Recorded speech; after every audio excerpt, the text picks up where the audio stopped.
Welcome to Tea is Good, Books Are Better, the podcast where we drink tea and talk about books. I'm Raven. And I'm Jess. And welcome to Tea is Good, Books Are Better. Just kidding. What the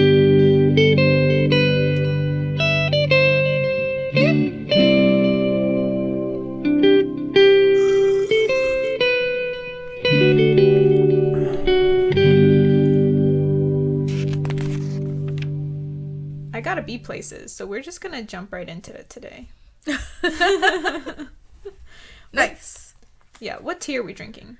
So this is a turmeric chai matcha. Say that again. Turmeric chai matcha tea. Oh my god. It's like, It smells awesome. yeah, it does smell really good, but it looks like thick. Like that looks more like coffee than tea. Because it's a powder. It's matcha. But it's a bit hot for me to even like put anywhere near my It's mouth. actually not even that hot. Oh, is it? No, it's not. Just do like a slurp. Okay, it's tolerable with a slurp. Yeah. I have a sensitive mouth. That's an interesting taste. I like it. I like it too. Alright, Jess, where did we leave off our characters in Cry to Heaven? Guido sends Tonio to do the nasty with the cardinal, Oh yeah. a freaking priest. Guido. Naughty. Is he a priest? Uh, Didn't we go over this? yeah, he directs mass. I would say that's pretty priestly. Okay, sure. Or he's probably more likely a bishop, right? Well, Based isn't on what he we learned just last below the Pope? Yeah, but like it was saying that a cardinal is most likely like a bishoped priest. A bishopy priest. Okay. A bishopy priest. So higher ranking. Yeah. Okay. Cool. And Chapter 5. yes, in this episode we're going to be doing chapter 5 to 7 of part 5. Nice. All right, ready? Go. Chapter 5. So, Tonio is outside the cardinal's door. He's reflecting Yeah. as he's standing outside the cardinal's door on when the cardinal had first called him in to his room earlier. Yeah.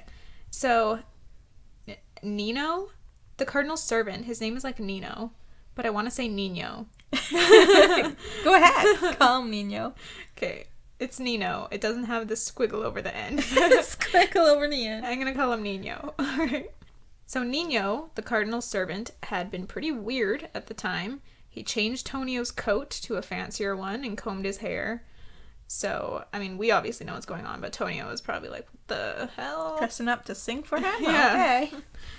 So Nino showed Tonio into a room, and Tonio didn't realize it was a bedchamber at first because it was so goddamn fancy. Tapestries all over the walls and a harpsichord. Anyway, the cardinal's there. At his request, Tonio sits at the harpsichord and plays and sings for him. When he's done, Tonio notices the cardinal filling up his own drink, which is a crime, apparently, because Tonio leaps to his feet and he's all like, "Allow me, sir!" But then the cardinal, like, grabs him and pulls him against his body. He lets him go. Tonio backs away, feeling, quote, "some terrible sense of triumph, some near intoxicating sense of the forbidden," end quote. Then the cardinal asks him politely if he would remove his clothes. Tonio is shook. The text says that a multitude of thoughts come between him and the desire growing within him, which suggests that Tonio also feels some kind of attraction for the cardinal. Tonio seems to like power and authority figures and Yeah. like what's perceived as the forbidden. Well, who doesn't? So he gets off on that. Not everyone. But Tonio asks to leave. The cardinal asks him for his forgiveness and lets him go.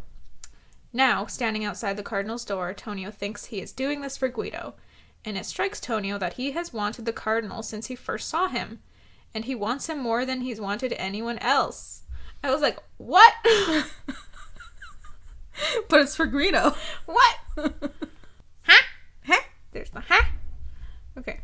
When Tonio knocks, the cardinal invites him in. He's at his writing desk and asks Tonio why he has come back, and also tells him he was right to leave. He mentions sins of the flesh for him have been few, but still Tonio did the right thing by leaving and shaming him.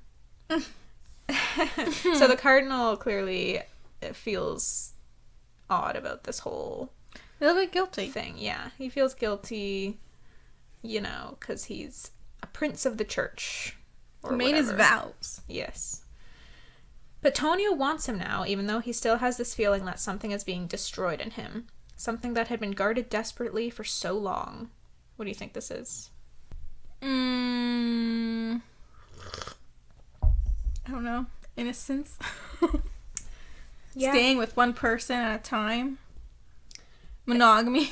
I feel like it has to do with the whole in denial, being a castrato type of thing. That could be it. Yeah, him like sleeping around with, That's powerful, a castrati thing. authoritative, Authorita. authorita. Him sleeping around with powerful authorita is a very, castrato thing to do. So to me, it felt like he was sort of guarding his non-castrato nature. Which He's I don't guarding even... his denial. Yeah, he's in denial, all right? You know what I'm trying to say. Okay. So, Tonio asks if they can go to hell for a few embraces.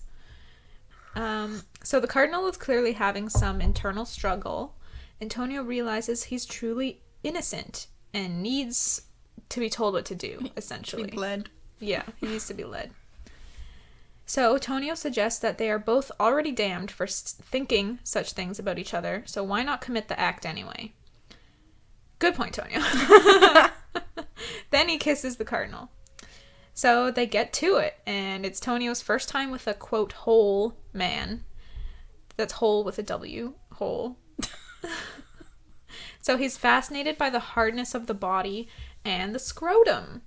Fuck yeah, Tonio, get it! What are your thoughts on this interesting coupling?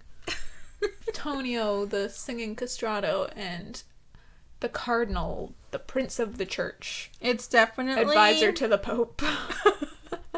What's the word? Forbidden. Yeah. Sex, which is... Maybe it's what's turning him on. Yeah, I mean, I think it's clear that's part of what's turning him on. He had the same thing with, like, Domenico. Like, he liked to do it, in public places where there was the risk of getting caught. Right. And he felt like, that whole sort of relationship was also forbidden. Because that was his first time with another guy. Yeah. Exactly. Tonio wakes up about an hour later in the cardinal's bed, and the cardinal is watching him. Then the cardinal basically asks how God could damn someone for this ecstasy. What is the lesson in that? Good fucking question. Good question. I would like to know this too. Me too. Who's it hurting? Tonio's butthole. That's what... Oh my god. Oh shit. So Tonio falls asleep again. When he wakes up later, it's morning, and he heads back to Guido's room, where he finds him asleep at his writing desk, which I believe is where we left him last. Yeah. Right? Okay. Tonio puts Guido to bed, then heads back to his own room, where he commences to think about the cardinal, and he realizes things will never be the same between him and Guido. Being with Guido is old now, and the cardinal is shiny and new. Yeah. So harsh. Yeah. I think they both knew this too when sending Tonio to the cardinal, that Tonio wasn't going to be the same about Guido after this. Yeah. Looking back now, it's like this is sort of this sense of foreboding that Guido had He's gonna lose when Tonio. they arrived, because he knew that it's part of like Superstar, Castrato. the fame, the part of getting his name out there, I guess. Has to sleep around. Yeah. So Tonio's really upset by, how things are going to change between, him and Guido now. Mm-hmm. And he just really doesn't want Guido to know that this is how he feels. And that's the end of chapter 5. Super short chapter. But did you have anything I missed? Any thoughts? No. No? Okay. Have a sip of tea. This is super interesting tea. I got it from Indigo. Oh. Oh. Oh. They have fun shit there. Interesting. For some reason, that made me think of this drink I got from Tim Hortons recently. I guess because there's always a Starbucks attached to the inside of an Indigo. Yeah. And there's this drink that I get from Starbucks sometimes. It's called like a vanilla cream frap. Mm-hmm. That's what it is. But it's expensive. It's Starbucks, so it's like, you know, $5-something. But I noticed that Tim Hortons had this new drink called a vanilla cream chill. And I was like, oh shit. It's like, you know, cheaper. So it sounds like they're kind of trying to do the same thing. So I bought it and I tried it and it was fucking garbage. It could not compare to the Starbucks one. Yeah. I feel like Tim Hortons, the extra stuff they add on is garbage compared to, and like their coffees that used to be so good are kind of not as good anymore because they keep adding more and more different things on their menu, and they should just go back to their original. Yeah, they need to stick coffee with the and basics. Donuts and short tea and maybe some sandwiches, but like not what they're doing right now. Yeah. They're it's like they're stretching themselves thin, like they're trying too much. Too many different things. Too much stuff, and then their original shit, it goes to crap. Yeah, because it doesn't get as much attention anymore. Mm-hmm. The freaking whipped cream on top of it was basically just like Cool Whip. Tim Hortons? Whipped Yeah. cream isn't cream, it's whipped marshmallows. That's why it was so fucking disgusting. I hate why I can eat it without getting sick. Oh, that's funny. Okay, that's interesting. I like that you know that. Because, yeah, I was like, this definitely tastes Yeah, it's off definitely to not me. cream. Yeah, because I'm used to the Starbucks one, which is like pure cream, and it's so wonderful and It delicious. is wonderful, but I end up in the toilet. Yeah. They also, the Tim Hortons one, they put sprinkles on top of it. Ew! I'm I'm already offended. Apparently I look 12 years old because he put sprinkles on it. The picture didn't even have sprinkles. Why did he put sprinkles? Like, the sprinkles weren't bad, but I was like, okay. I hate sprinkles. Like, I don't know. It was just weird. Anyway, chapter 6. A little later, a woman comes into Tonio's room with a handful of maids. Seamstresses, I guess, who are there to fit him and dress him, apparently in women's clothes. For it's opera. Yeah, but did I miss something? When did he agree to wear women's clothes? I believe when Guido revealed that he had tricked Tonio into signing a contract saying that he would. Okay, I guess I didn't remember Tonio, like, He being like, didn't "I guess say I have yeah, but he was more like forced. upset and Okay. betrayed. But Because he Yeah. knew he'd have to, I suppose. mm-mm. Okay. Tonio hesitates, so the woman sends out her maids and tells Tonio that she has dressed the most famous singers in the world, that she's a maker of illusions. So she's trying to assure him that she knows what she's doing and she won't make him look like some freak. He's going to be beautiful and convincing. So Tonio finally stands and allows her to dress him. They start with the lady's undergarments, which she says are necessary. Quote, to carry yourself as a woman, you must feel like a woman underneath it all. So it's the oh shit, what's it called again? A corset? Yeah. I think that comes later. I think that he's putting on, like, panties. Oh. But, like, the 18th century version the of ones panties. that go down below your knees. Yeah, like bloomers or whatever you call them. I don't know. Yeah, because then comes the skirts and the bodice. Aye. And after tightening it, she pulls up the skin of his chest to make it look like he has a little cleavage. Dude, I do that too. Tiny titty committee. I gotta do that so it looks like I have boobs. Nice. For a second, Tonio enjoys the feeling of support the bodice gives, like it's lifting him up, until he looks down and sees the cleavage. Then he sits and refuses to look in the mirror. Yeah. I mean, that's probably pretty trippy. Yeah. To see that on your own body. And I go, what? Yeah. And he's already dealt with enough changes that it's like, Yeah. it's a lot. Then, the seamstress applies a huge white wig and some mascara to Tonio, all while Tonio thinks that the cardinal's servant will have to carry his sword while he's dressed in this. And the servant is an idiot, so he isn't happy about it. Why is Nino an idiot? It never shows Nino being an idiot. I don't understand. know. I guess it's... We're just getting it from Tonio's perspective. See, this is telling instead of showing. Ah. We haven't seen Nino be an idiot, so it's like, what? When was he an idiot? You know? Then the woman stands back to let him look in the mirror. And damn, Tonio was looking like a snack. He looks like a lovely, innocent lady. As the woman puts on his stockings and slippers, she tells him men will be falling at his feet, and he's so convincing he could even fool her. So she gives him some tips on how to move as a woman, but Tonio had already been closely watching every woman he saw for the past few days, studying their movements. So he's really preparing himself. Yeah. I wonder if he was doing it consciously or if it was more like subconscious. Like he knew he was coming, so his subconscious brain was like, might as well start analyzing. Maybe. So you don't look like a bumbling fool when you're dressed up in it, right? Tonio grabs his stiletto and puts it in the little cleft between his fake breasts. Fuck. The woman watching him takes a pink rose and slides it into the same place. So at the time of reading it, I was kind of getting this sense, like, there seems to be something symbolic about that. Tonio, like, he puts the knife in, right? So he's trying to carry that violence, like, that dark revenge path around with him everywhere. But this woman covers it up with a flower, and maybe the flower is supposed to be representative of, like, the beauty and wonder that comes with his singing, and... Or maybe I'm an asshole and I'm reading too much into it. What do you think? It could be his two personalities, the flower and the sword. Yeah.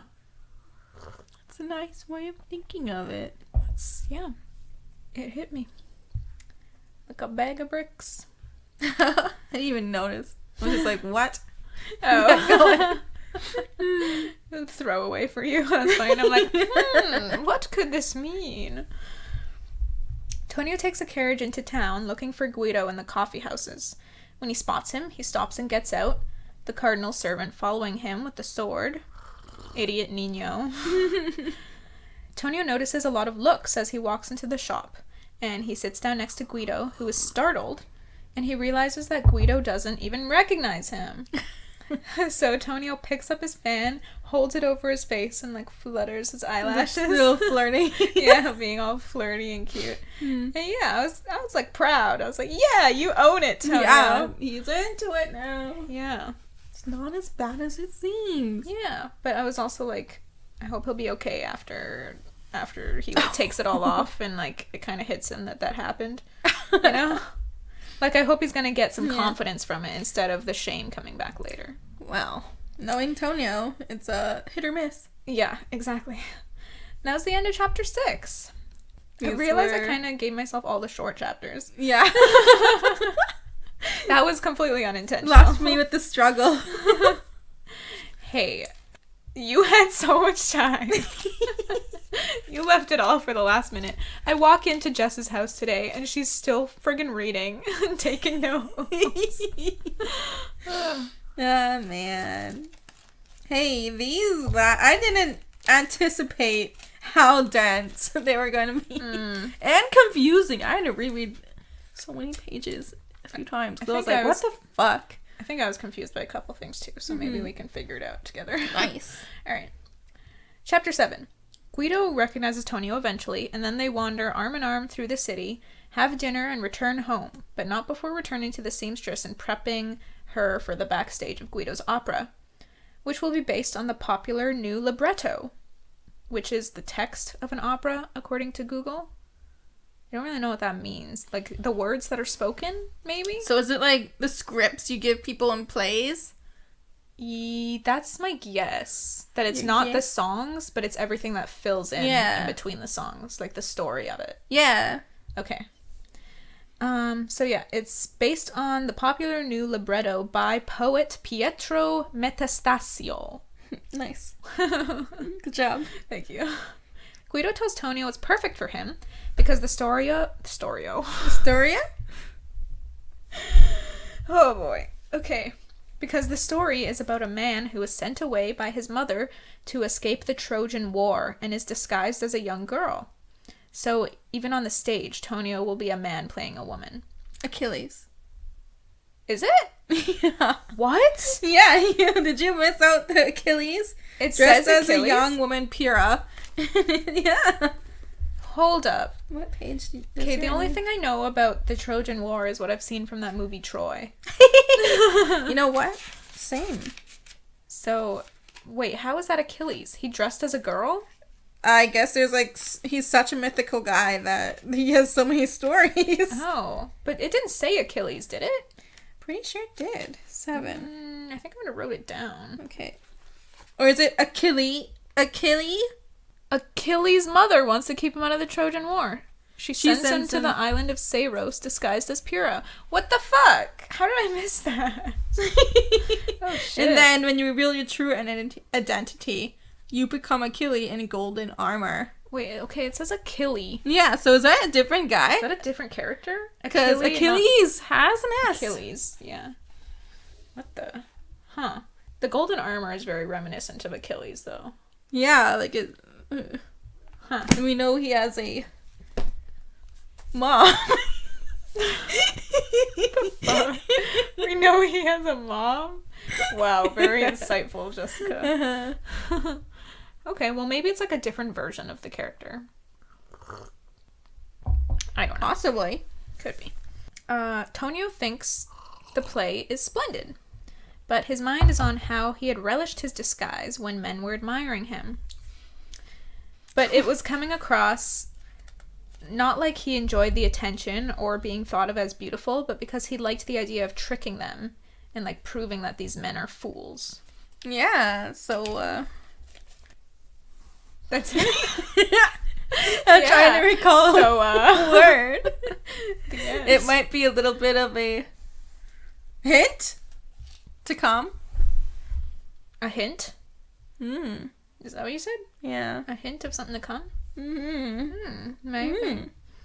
Maybe. Maybe. Maybe that's a hint that's going up to his sword and the flower on top. No. Oh my god! That just hit me! What the fuck? Bro, I hope that's not a spoiler. I'll punch you in the face. She's so mean to me. So what Jessica just suggested is that Tonio might dress as a lady to go kill Carlo. He has been learning that Because he likes the disguise. Carlo's sleeping around a lot. He knows Carlo's a freaking slut. He knows. Oh my god. And he likes dressing as a woman because he knows it's a good disguise. Like, he looks completely different. Bruh. Right. My mind just blew up. Holy shit. Huh. Okay. Well, I think you just spoiled something for me, Jess. I guess we'll see. So, Tonio points out that Guido and he watched Sari's version in San Carlos together. Sari's version of the same play, I guess. But Guido says he's changing it considerably based on what the Roman audiences want. But still, Tonio is thinking about being dressed as a lady. He's thinking that he felt like a victim with this impersonation being forced upon him. But now he feels powerful. This guy. He's so flippy-floppy. That's what I was thinking. Yeah. He can't make up his mind about anything. He's like, he judges things, and then once he actually does it, he's like, oh, I I kinda actually like this. it. Yeah. Yeah, that's very Tonio. Sometime after dinner, Guido receives a letter telling who the other two castrati are, who will be performing with Tonio. One is Rubino, who is old and perhaps a little too antique in his style, but the Romans have loved him for a long time. And the other is Berticino, which shocks Tonio because everyone knows Berticino. But Guido doesn't seem too happy about it. He says that Berticino is cold and conducts himself like royalty, and has been known to be critical of other singers. Tonio isn't surprised. He says Berticino is a great singer, and that this must be good news for the opera to have someone so famous be involved. He's right. He is right, yeah. More notoriety, I suppose. But still, Guido seems worried. He points out that Berticino has a huge following in Rome, but Tonio will be marvelous, so the audience will be divided between the two castrato. Tonio thinks that means he has to blow the audience's minds, but Guido just kind of wanders off thinking, So, not quite sure what's going on there.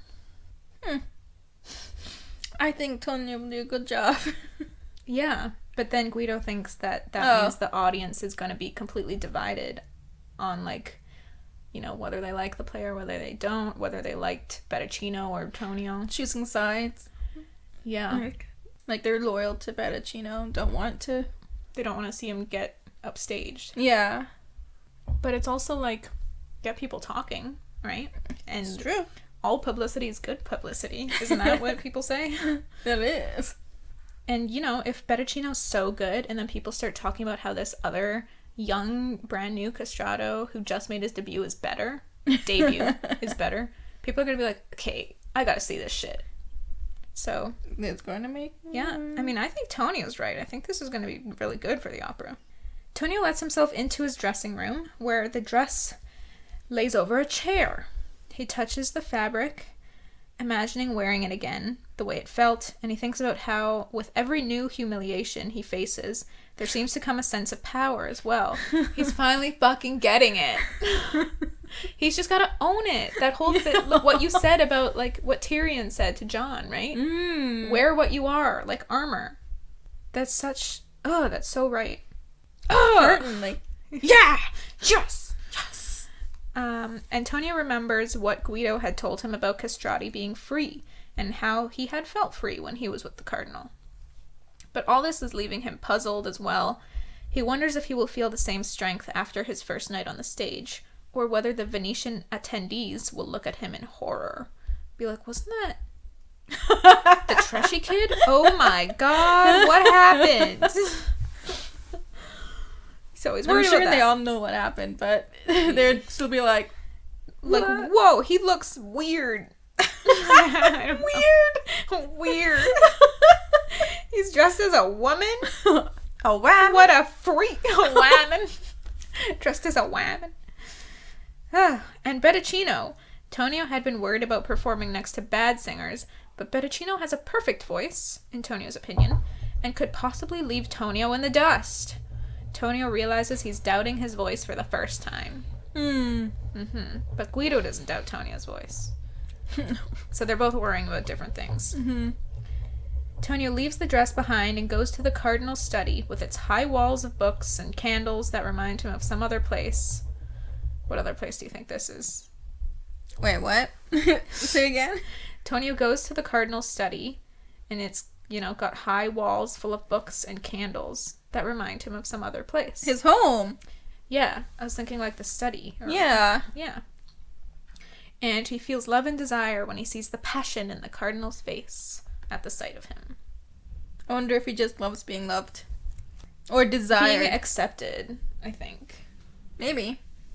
Yeah, it makes him feel like not as much of a freak. True. And the sense of freedom, too. Like, when he was a patrician, there was... He had so much, like, rules to live by. Responsibility and rules. Like, I remember reading the first few chapters of this book, and it was like... I was learning a lot about how to kind of give that overwhelming sense of pressure and responsibility in writing. And now it's definitely not like that anymore. He does what he wants. Yeah, his whole life is flipped upside down. I mean, there's different pressures now from Guido, who's like, be free, bitch! So the pressure to be free? Yeah. But yeah, that's the end of chapter 7. Wow, this is a short episode.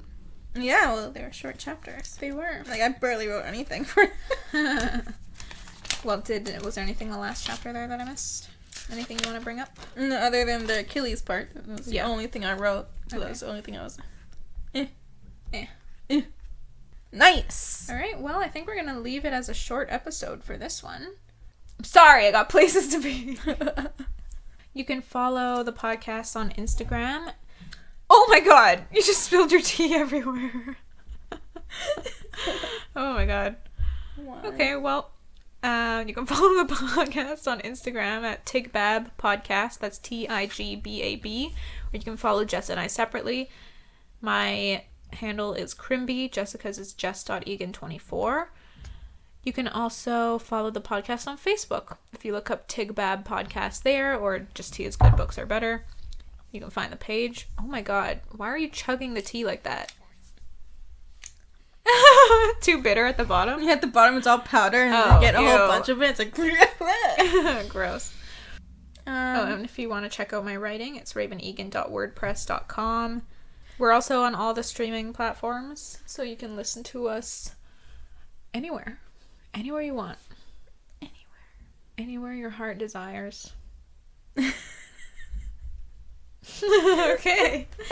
Thank you so much for listening. Sorry it was a short episode this time. Oh, damn. It's probably going to be like 20 minutes. After all your editing. But we will see you next time for another one. All right. All right. Thanks for listening. Bye-bye. Say bye. Bye.